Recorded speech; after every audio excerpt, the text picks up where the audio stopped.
All right, hey, what's up, guys? This is Jake with CrossFit Shake Rag here with Coach Jimmy. Jimmy approached me last week and we talked about some stuff. He even posted that he was going to start doing this, talking a lot about some things that have to do with masters athletes, and I love the idea and I really wanted to be a part of it. So the way we're going to start doing this is probably every week we're going to sit down and just have a conversation about something that has to do with masters athletes, and then down the road, hopefully that'll lead into some conversations about other things just to do with CrossFit in general, so we can kind of address all of you guys, all the different athletes that we have. So if you don't know Jimmy, Jimmy's been in the CrossFit for actually longer than I have. He's been doing it for 10 years now.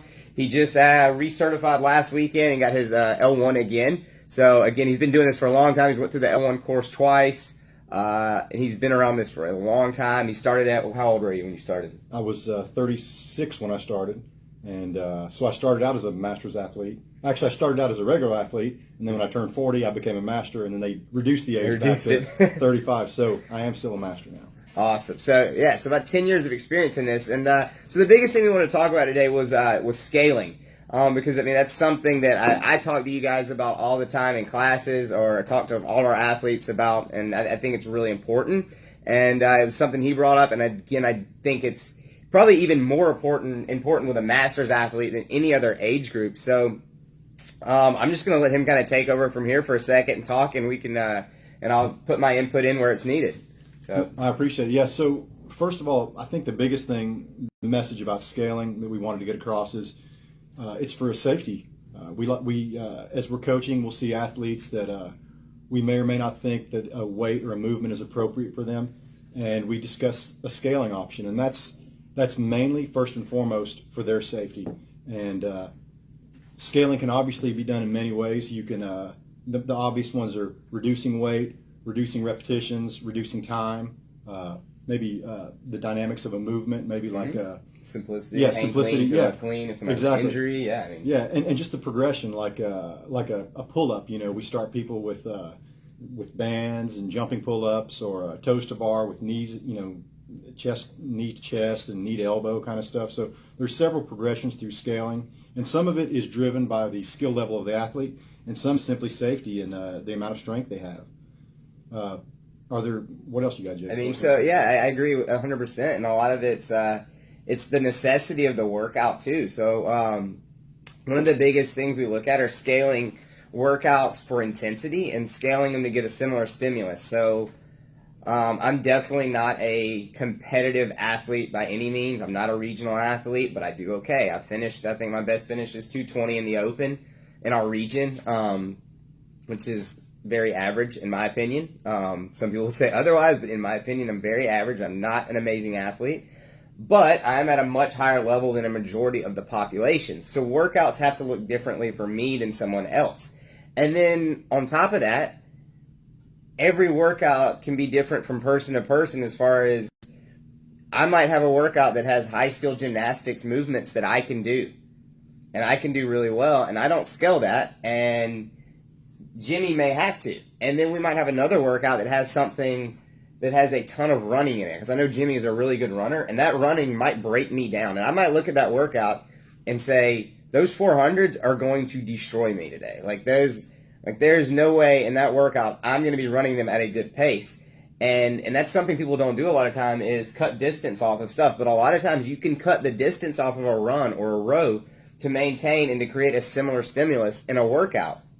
And so I know I'm not a great runner, so I might cut it down to a 300 instead of a 400 just to try to maintain a similar stimulus so that we're finishing that workout in the same time frame and getting a similar workout from that. Another thing is weighted movements.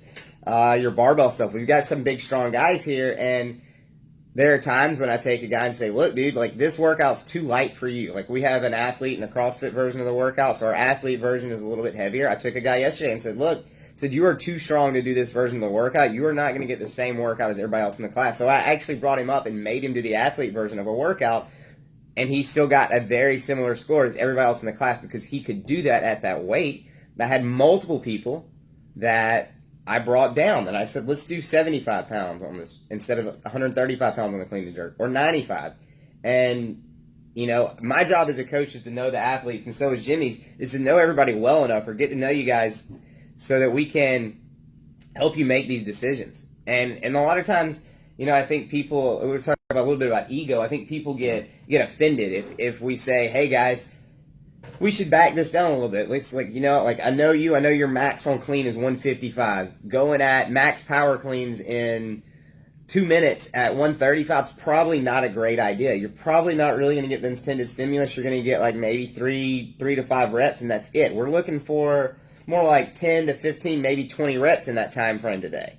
That's what we're looking. So we need to find a weight you can do that at. And then some athletes will be really stubborn with that, and it's but I want to RX it. I want to get that RX. Well, I mean, I think you have to progress as an athlete. In order to progress as an athlete, you have to be able to accept when you need to scale workouts. I think that's really important, and especially for masters. I think what he said was exactly right. We have to check our ego, number one. A lot of us came from competitive backgrounds, again, where we come in the gym and we see people maybe younger than us, stronger than us, doing things, and you can't beat yourself up as a master and think, oh, I don't have that RX by my name, so I'm not working out. And again, the definition of CrossFit for fitness is directly, it correlates to intensity. So if I can move a 35-pound dumbbell with intensity, and maybe the workout calls for a 50, but if I can move the 35 with intensity, I'm getting the benefit, and I'm equaling fitness in the end. And you just can't get hung up on the RX by your name. That'll come. And like Jake said, I started out scaling. I got to the point that I was doing all the workouts RX, and I find myself now scaling occasionally. And it's been a thing for me that, again, I'm not failing by scaling. I'm reaching a level of intensity that matches what I need, because again, it's relative. It's relative to the athlete, and it's our job as coaches to recognize that in you all and to point out that, hey, you may want to just trim that down a little bit, or you may want to shorten that run, like you said. So I think that's the big point I wanted to get across to masters, that don't beat yourselves up, and don't feel offended if we go to you and say, hey, why don't you cut it from 5 rounds to 4 today, but just go really hard those 5 rounds. Mm-hmm. So that was the message I wanted to bring home. Yeah, absolutely. I mean, that's the gist of it. I mean, just leave your ego at the door, guys, and come in ready to work every day. And we're going to do our best to make sure that you're in a position to succeed. And that's our job, is to help you succeed and help you grow in this sport, or to grow as an athlete and to reach your goals. And so we're not going to put you in a position that's not going to help you. We're not going to limit you and say, oh, we don't want so-and-so to do this because they're going to RX it and beat my time. And I think that's a misconception at some gyms. And some gyms really get scared that or they get the feeling that their coach is kind of holding them back so they don't beat them. And that's definitely that's not the case. Definitely not the case here. I could care less. I want you guys to beat me. That to me says more about me if you guys start beating me. Like I thrive on that. I want y'all to win. I want y'all to beat me, because that makes me feel good, knowing that I've helped you guys get there and get to that point, and that's a better feeling than me actually winning, honestly, to me. Absolutely. I don't know about no, Coach Jimmy. I get beat on a daily basis here, so I'm used to it. So, all right, guys, if you have any questions about Masters athletes, about scaling options or anything like that, give us a shout. We'll put our number, our Facebook link, and all that in the comments below. And if you have any questions, please post them on here, and we'll try to address them in the next video. Absolutely, yeah. If you have any more questions, post them in the comments. We can talk about them. We'll talk about some of them. Try to respond back to you guys and all that kind of stuff. And hope you guys have a great day. Give us a shout later.